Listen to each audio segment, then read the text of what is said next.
Welcome again. Okay student, हम discuss कर रहे थे मसल्स को, जिसमें हमने डिफरेंट मसल के टाइप्स को डिस्कस किया, जिसमें कार्डियक मसल, स्मूथ मसल और स्केलेटल मसल्स को हमने डिस्कस किया।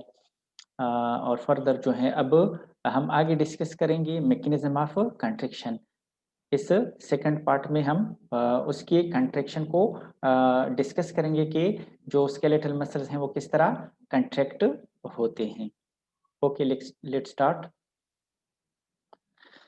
अच्छा, इसमें स्टूडेंट ये देखें कि ये जो मसल फाइबर्स हैं ये मायोफाइब्रिल्स पे मुश्तमिल होते हैं, जो फर्दर बैंड्स और लाइंस पे मुश्तमिल होते हैं। अब हम ये जानेंगे कि इनमें जो बैंड्स हैं और जो लाइंस हैं उनको डिफरेंट नेम्स दिए गए हैं। अब उस बेस पे हमने इसकी क्या करनी है, आइडेंटिफिकेशन करनी होती है ना, और उनके फंक्शन को जानना है। फर्स्ट जो है उसमें आप लोगों के सामने आई बैंड की टर्मिनोलॉजी आएगी। आई बैंड क्या है? तो आई बैंड, आई जो है ये लाइट बैंड से निकला हुआ है, आई बैंड। तो आई बैंड जो है ये लाइट बैंड है, जिसमें कौन से फिलामेंट्स होते हैं? एक्टिन फिलामेंट्स होते हैं। जो एक्टिन प्रोटीन होते हैं, कंडक्टाइल प्रोटीन है, इसमें एक्टिन प्रोटीन मौजूद होते हैं। इसको क्या कहते हैं? I band. सेकंड जो बैंड है वो है ए बैंड। ए बैंड ये निकला है डार्क बैंड से, डार्क बैंड। तो ये डार्क बैंड होता है चूंकि इसकी जो इलेक्ट्रॉन माइक्रोस्कोपी इमेजेस है ना, उसमें ये क्या किस तरह अपीयर होते हैं? जो लाइट बैंड है ये लाइट अपीयर होता है, मींस कितना डेंस नहीं होता। और जो ए बैंड है ये डेंस होता है, डार्क टाइप होता है। तो इस बेस पे क्या कहते हैं इसको? डार्क बैंड कहते हैं। तो ए बैंड जो है ये मायोसिन फिलामेंट पे मुश्तमिल होता है। और क्या करते हैं, ये ओवरलैप करते हैं एक्टिन फिलामेंट्स पे, क्योंकि ये फर्दर एक्टिन फिलामेंट्स के साथ क्या करते हैं, बाइंड करते हैं और उनको क्या करते हैं, पुल करते हैं। ठीक है, इसको हम आगे इस डायग्राम के साथ भी क्या करेंगे, मैच करेंगे कि आप लोगों को इस डायग्राम से भी उसकी समझ आ जाए, आई बैंड और ए बैंड की ना। ये देखें, ये आई बैंड है जो किस पे मुश्तमिल होता है? एक्टिन फिलामेंट्स पे। ठीक है।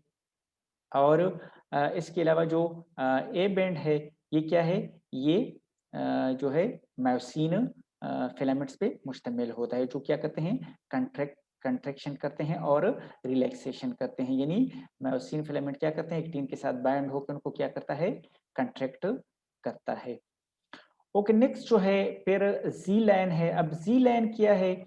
ये कनेक्शन है या ये एक बाउंड्री है, जिसमें फॉर एग्जाम्पल टू सार्कोमियर्स होते हैं ना। सार्कोमियर्स क्या होते हैं? ये वो यूनिट है ना जो क्या करते हैं, कंट्रैक्ट करते हैं, जो एक्टिन और मायोसिन प्रोटीन पे मुश्तमिल होते हैं, सार्कोमियर्स।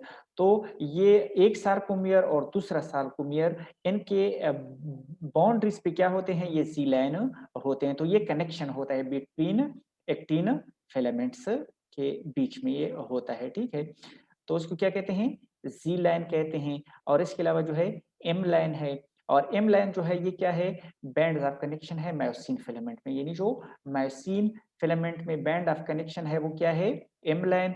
और इसके अलावा जो एक्टिन फिलामेंट में बैंड, जो कनेक्शन बैंड है उसको हम क्या कहते हैं, जी लाइन, जिस तरह आप लोगों को इस डायग्राम में नजर आ रहा है। ठीक है, ये क्या है, जी लाइन या जी बैंड है।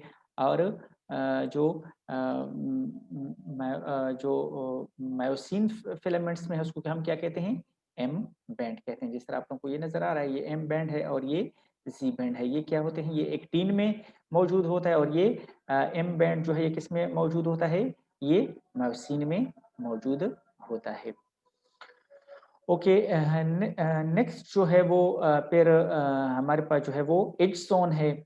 एज जोन में क्या होता है कि इधर सिर्फ और सिर्फ मायोसिन फिलामेंट होते हैं, इनमें इनके साथ कोई एक्टिन वगैरह मौजूद नहीं होते। ठीक है, सिर्फ और सिर्फ मायोसिन फिलामेंट होते हैं, उसको हम क्या कहते हैं, एज जोन कहते हैं। जिस तरह आप लोगों को इधर डायग्राम में नजर आ रहा है ना, ये एज जोन है, इधर सिर्फ और सिर्फ मायोसिन फिलामेंट होते हैं। तो ये डिफरेंट बैंड्स हैं इसके। और इस तरह जो है ये डायग्राम में आप लोग देख सकते हैं ना कि किस तरह ये जो है ये कंट्रैक्ट होते हैं और फिर रिलैक्स होते हैं। मींस के मायोसिन और एक्टिन फिलामेंट एक दूसरे पे बाइंड करके ना ये क्या करते हैं, पुल करते हैं। मायोसिन क्या करते हैं, एक्टिन को पुल करता है ना। तो इस तरह इनकी क्या होती है, कंट्रैक्शन होती है। अच्छा, नेक्स्ट जो है ये जो स्केलेटल मसल्स है ना, ये आप लोगों को पता है कि मोटर न्यूरॉन्स क्या करते हैं, इसको स्टिमुलेट करते हैं। यानी जो सीएनएस है, सेंट्रल नर्वस सिस्टम है ना, जिसमें ब्रेन और स्पाइनल कॉर्ड हैं, वो क्या करते हैं, वो जब एक्सेसरी न्यूरॉन्स बाहर एनवायरनमेंट से स्टिमुलस रिसीव करते हैं, इम्पल्स जनरेट हो जाता है, तो वो इम्पल्स सेंसरी नर्व्स के थ्रू क्या करता है, सेंट्रल नर्वस सिस्टम की तरफ आता है, और फिर फर्दर सेंट्रल नर्वस सिस्टम जो है ये क्या करता है, फिर मोटर न्यूरॉन्स के थ्रू जो है ये क्या करता है, उस इम्पल्स का क्या करते हैं, उस स्टिमुलाई को रिस्पॉन्स करते हैं। तो मोटर न्यूरॉन्स जो है फिर क्या करते हैं, इनके जो है एंड जो है उनको क्या कहते हैं, उनको एक्सॉन्स कहते हैं, एक्सॉन्स फिलामेंट कहते हैं ना। तो एक्सॉन फिलामेंट जो है ये फिर आगे क्या करते हैं, मसल्स के साथ कांटेक्ट होते हैं, कि फिर उस स्टिमुलस के अगेंस्ट मस्कुलर रिस्पॉन्स जनरेट होता है, ठीक है। तो इस तरह जो है ये जो इम्पल्सेस होती हैं, नर्व इम्पल्सेस, ये एक्सॉन्स के थ्रू क्या होती हैं, आगे पहुंचती हैं मसल्स की तरफ ना। और इधर जो एक्सॉन्स हैं ये मसल्स के साथ क्या करते हैं, सिनैप्स फॉर्मेशन करते हैं, उनके साथ अटैच होते हैं और एक प्लेट की फॉर्मेशन करते हैं, जिसको क्या कहते हैं, मोटर एंड प्लेट कहते हैं। इस तरह जो है ये एक्सॉन्स, जो मोटर न्यूरॉन्स के एक्सॉन्स हैं, ये क्या करते हैं, इधर एक प्लेट बनाते हैं या सिनैप्स बनाते हैं, ठीक है। इसके साथ कांटेक्ट में होते हैं और इस तरह इसको क्या कर देते हैं, इम्पल्स पास कर देते हैं या मैसेज पास कर देते हैं।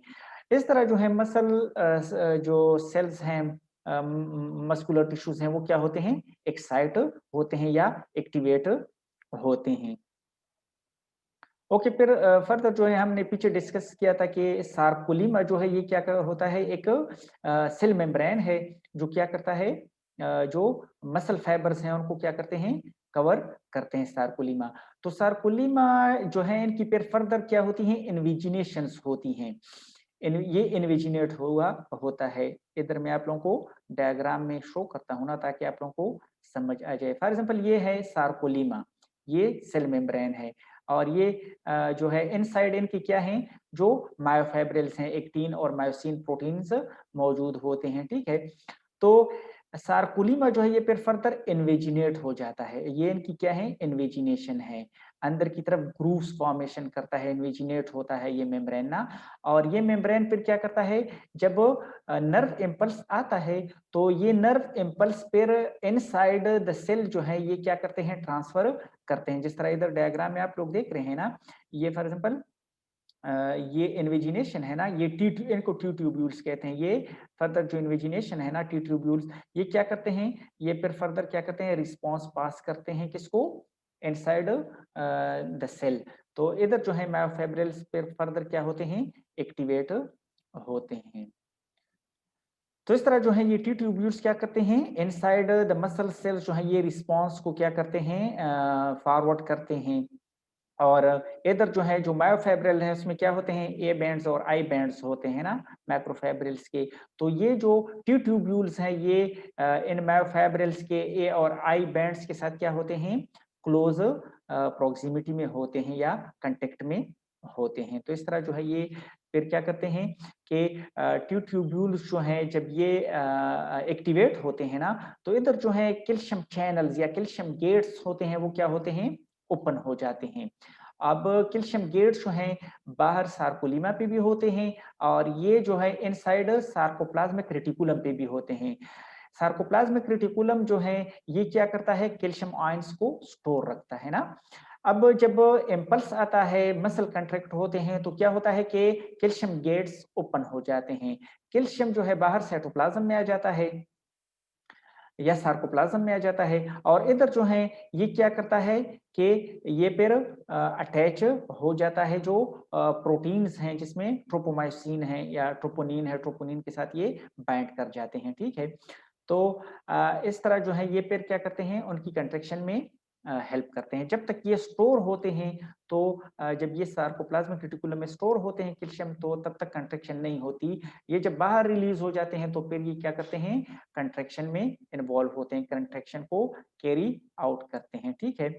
और इस तरह जो है एटीपी, जिस तरह कैल्शियम का रोल होता है ना, कि ये क्या करता है, जब रिलीज हो जाते हैं, तो ये जो मायोसिन प्रोटीन है ना, उस पे क्या होते हैं, बाइंड हो जाते हैं और इस तरह जो है उनको सरफेस जो मायोसिन प्रोटीन है ना, उनको सरफेस प्रोवाइड करते हैं कि वो एक्टिन के साथ क्या हो जाएँ, बाइंड हो जाएँ।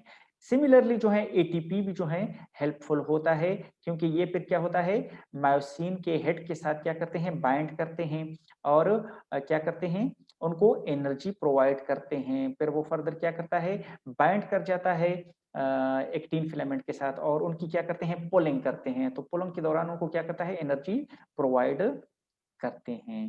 ठीक है? ये भी जो है इस डायग्राम में भी आप लोग ये मैकेनिज्म देख सकते हैं कि ये जो है एक्सॉन है और ये एक्सॉन टर्मिनल है, जिस जब इम्पल्स आता है ना, तो ये मोटर न्यूरॉन्स का जो है एक्सॉन क्या करता है, इधर एसिटाइलकोलिन को रिलीज कर देता है, जो क्या करता है, जो प्लाज्मा लीमा है उनको क्या करता है, एक्साइट करता है या स्टिमुलेट करता है।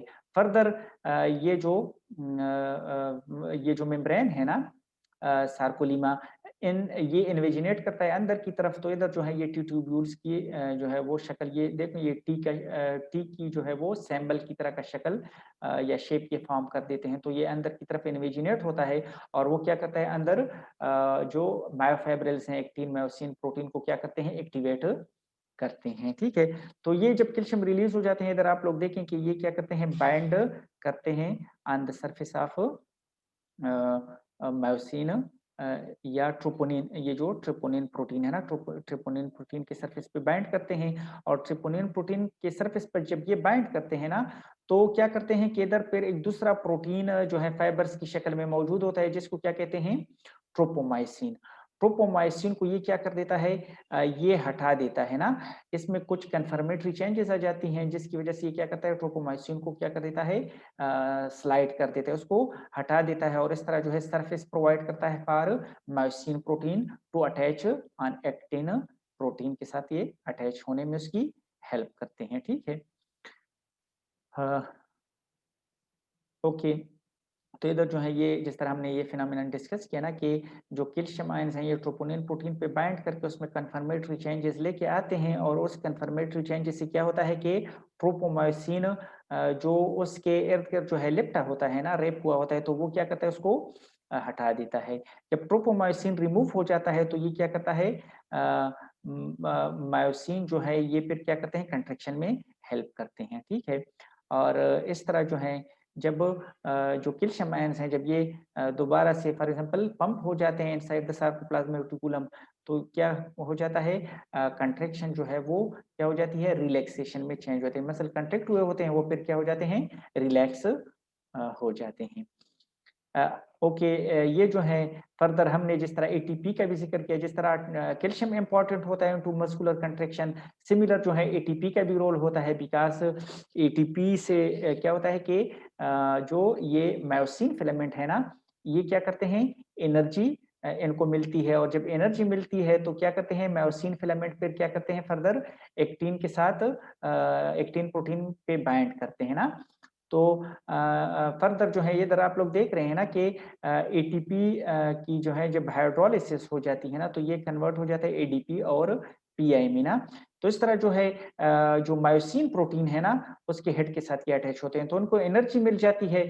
जब एनर्जी मिल जाती है तो इस तरह इनऑर्गेनिक फॉस्फेट रिलीज हो जाता है और ये क्या करता है, इनमें इस जो मायोसिन प्रोटीन है ना, ये डेंस प्रोटीन होता है ना, तो ये क्या करता है, इसके हेड में कन्फर्मेटरी चेंजेस आ जाती हैं। वो क्या कर देता है, अब एक्टिन को पुल कर देता है। ठीक है?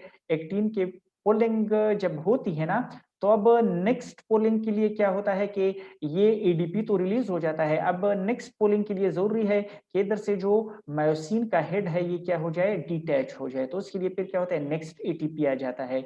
जब नेक्स्ट एटीपी इसके साथ बाइंड करता है ना, मायोसिन हेड के साथ, तो ये क्या कर देता है, ये डिटैच हो जाता है एक्टिन से और फिर दोबारा से ये साइकिल रिपीट हो जाता है। फिर दोबारा से क्या हो जाता है, ये एटीपी से एनर्जी लेता है और दोबारा से एक्टिन पे ये बाइंड कर जाता है। तो इस तरह क्या होता है, कंट्रैक्शन और रिलैक्सेशन होती है, कंट्रैक्शन एंड रिलैक्सेशन, बाइंडिंग और डिटैचिंग, बाइंडिंग एंड डिटैचिंग। तो इस तरह जो है मस्कुलर टिश्यूज या जो मसल सेल्स हैं उनकी क्या होती है, कंट्रैक्शन होती है।